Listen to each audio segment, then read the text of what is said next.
Hi guys, weekly market outlook today, Sunday, 8th of September. Holy moly, what a week. Up, down, a sideways pattern in the end, and we don't know where markets exactly are going to head to.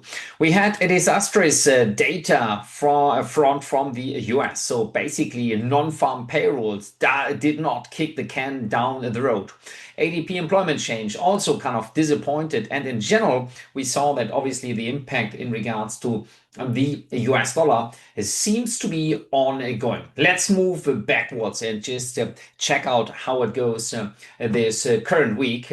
Basically, the NFP data was just extremely weak, right? 22,000 newly created jobs. Basically, the economy is not in need of any new personnel, which, by the way, as we early on also stated, we expected that the job openings were also kind of giving us a bit of a disastrous figure, which exactly is what happened in the end.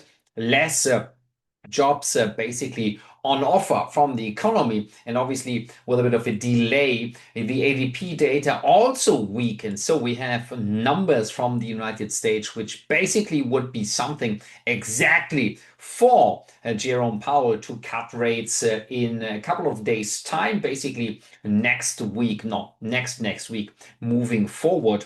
He might have a lot of motivation to cut interest rates. What if Jerome Powell cuts rates by 25 basis points? Might be the question. I'm kind of a bit of an advocate for potentially a bigger rate cut due to all the pressure he has from the politics kind of standpoint. Let's observe and check out the market momentum. Friday, basically this week, we saw the euro-dollar currency pair moving to the upside. The market might be ready to break out of this current sideways price action zone and could kind of provide the euro with further strength towards higher levels. That's at least what charts are telling us.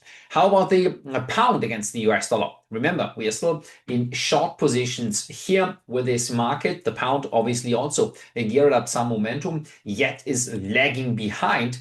And still, a big push to the upside would technically be needed. And that's exactly here, this zone, which would need to break the resistance zone we mentioned several times in the past. If it doesn't break, then the pound might actually weaken for a bit of time here right now. And vice versa, the Australian dollar also is kind of pushing higher. However, also not really able to break above important zones. So the dollar losing some momentum against all other currencies, yet not substantial amount of momentum, which is kind of quite remarkable. I'm still believing and thinking, is there anything else which we have not checked right now, which could be a bit of a game changer? Might be. However, looking at the data news front, we have quite a bit of momentum being expected. Well, looking at the German news, the Kremlin is just talking nonsense, basically, is what she said. Christine Lagarde, not Christine Lagarde. She is not Christine Lagarde, obviously, but the head of the European Union, basically, Ursula von der Leyen, stating that the Kremlin is just not taking and doing any diplomatic moves by furthermore attacking the Ukraine. In particular, obviously, kind of the big story here, Vladimir Klitschko, as the attacks of government buildings in Kiev had happened. Nevertheless, that story might be the most influential story in the next couple of trading days, where we could see the dollar also gearing up some momentum, at least potentially. The Aussie is just the risk on risk off currency. Australian dollar moving higher might indicate equities could move to higher levels. If we're looking into the market motivation with the regards of the S&P 500, we can see the S&P was gearing up some steam on Friday. But when the news came out, obviously started to weaken quite a bit, right? So we saw the market pushing slightly to higher levels, but then in the end just shaken to lower prices. And I might say we could be, and that's my belief as well, we could be at a tipping point that the US market in general is just gonna weaken slightly. So remember, we also in our short positions, entry level is kind of quite far off, but I believe that a correction in markets is gonna happen. Same story for the NASDAQ. The NASDAQ actually was able to kind of start and close this week way higher. We see that the market momentum here is positive, as well as the weekly charts ending pattern. But we see that in general, we see the market is just starting to kind of really weaken slightly. Actually, maybe not really weaken, but moving higher, yet also starting to kind of find lower momentum in terms of the rising sentiment, which is indicated as well by the MACD indicator. We see the markets just more or less in a sideways pattern. The German DAX index had kind of weakened somehow rather, and that's a bit of the indication we might see in terms of the economic stability first of all. However, the euro's strength might also actually at some point play a bit of a role, right? Because looking back towards the euro US dollar currency pair, quick excursion here. Right now we see that from earlier this year, basically around parity, now the euro dollar currency pair went more or less towards 120 roughly, right? So you got a bit of an 18% appreciation of the euro, which means also from an outside European perspective, the European stocks will be pricier than kind of the stocks you might see outside of the European area. That said, the appreciation of the euro obviously dampens a bit of the demand maybe as well. However, structural story might be more what's kind of the break so far, which is just causing the markets to rather weaken further. So DAX, we closed our short position, which we had basically in a couple of days last week, so paid us some bucks. The S&P, we are still in. What other markets are quite important? And one of the important one is the oil market. The oil market basically falls as the demand story is obviously one thing. Oil is obviously super kind of critical when you're looking at the charts only. You have the oil price, you have the US dollar, you have the barges price, you have oil barges to kind of transport oil. You have whatever economic stability, which is also kind of priced into the demand and supply in oil. However, looking at a technical pattern, as we said, we expect the market to weaken, and this looks kind of quite clear that so far this current week ending again today, the market was just fading, and that's telling us that more downside momentum might be the outcome here. We see that the market is kind of about to break this triangle formation, the triangle formation, which can be seen resistance area, support area, the market wobbling around maybe, and then maybe in either direction pushing higher or lower. So far it looks like the downside wins, telling us basically that the downside momentum might be the one which is just initially being tested, and that's telling us maybe that oil markets might follow up with further weakness. I'm a big believer that the oil market is just about to weaken further, and the equity markets will potentially at least correct at some point anytime soon. Looking at the precious metals front, we see that silver is about to start to get slightly shaky, at least for now.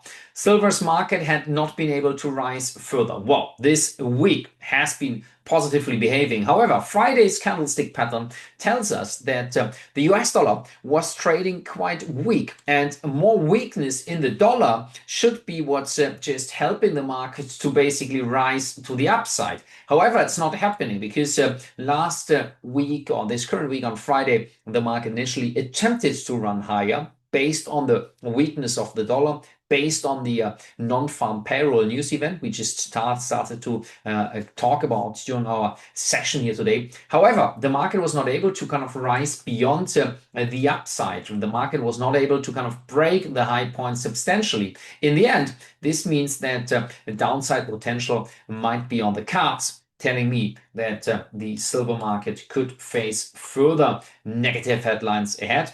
The gold price, on the other hand, is acting slightly different.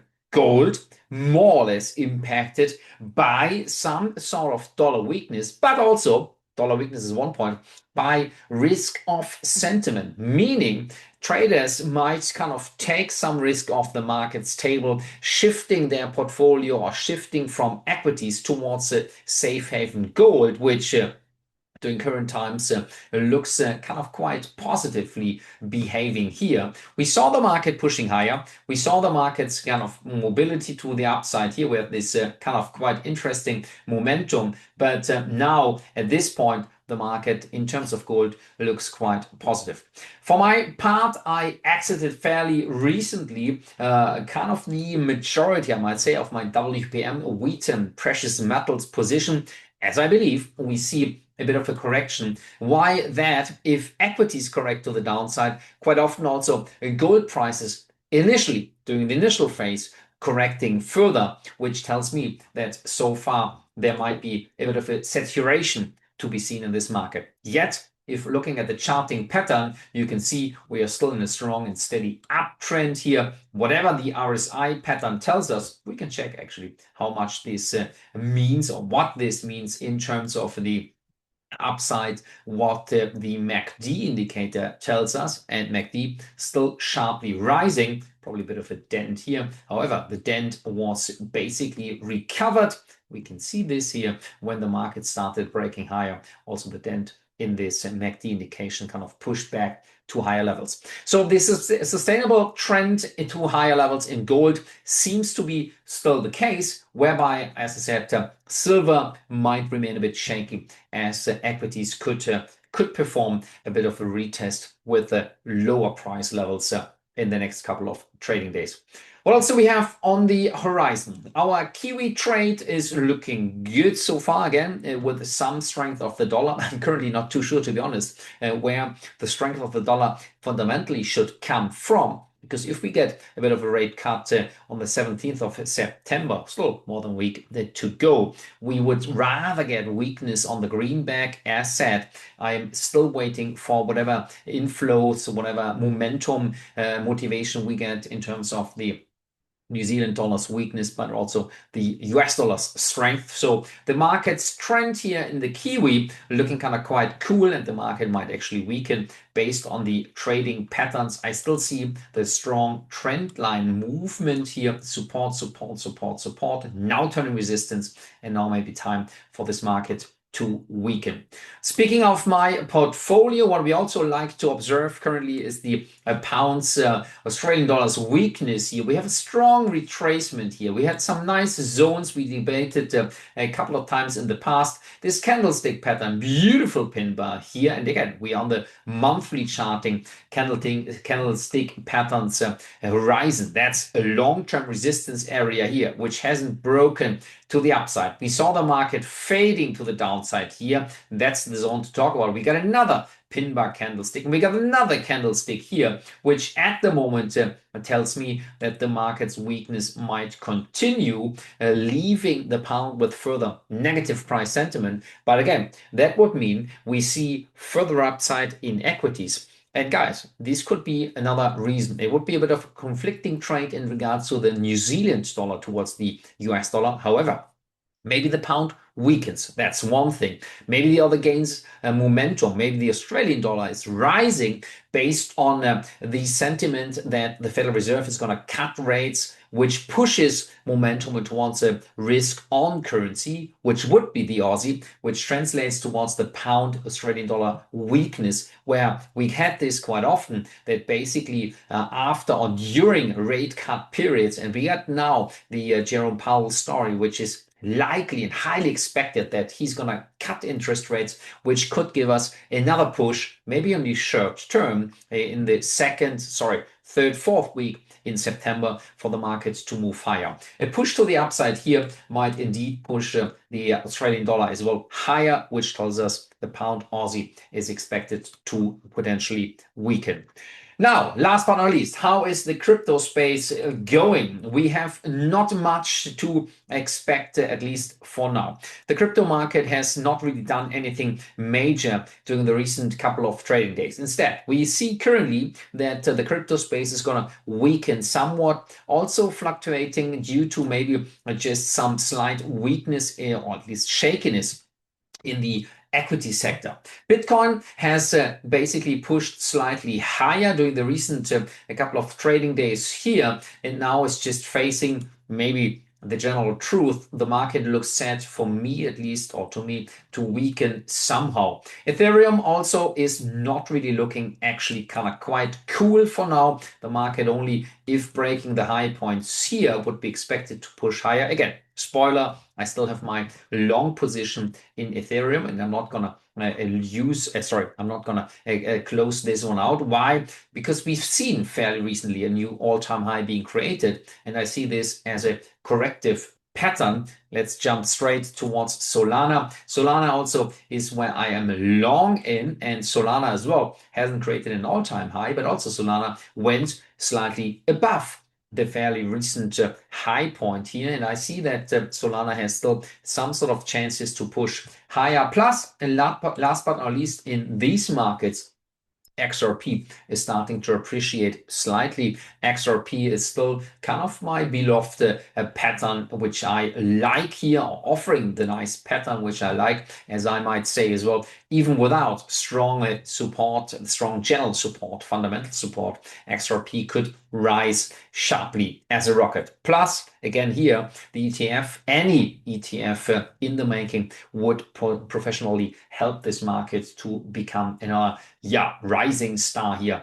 on the tokens horizon. Looking Cardano, well, not too much to be seen, but that's my story and the outlook for now this week. So guys, stay tuned. And again, we see currently some weakness in the dollar based on weaker ADP, weaker non-farm payrolls, weaker jobs openings. So the American economy seems some setbacks, and I expect this to happen and continue. So we have more room for Jerome Powell to basically start cutting rates by 25 basis points now on the 17th of September. I see currently as well that this is going to impact the US dollar. However, as I said, I believe that the US dollar might offer some strength where I can't see where the strength might come from. Maybe you guys leave me a comment under the video and tell me where you feel and check and expect the strength of the dollar to come from. We see that the current market motivation in regards to the equity side of things here, I see the S&P and maybe the NASDAQ rolling slightly lower.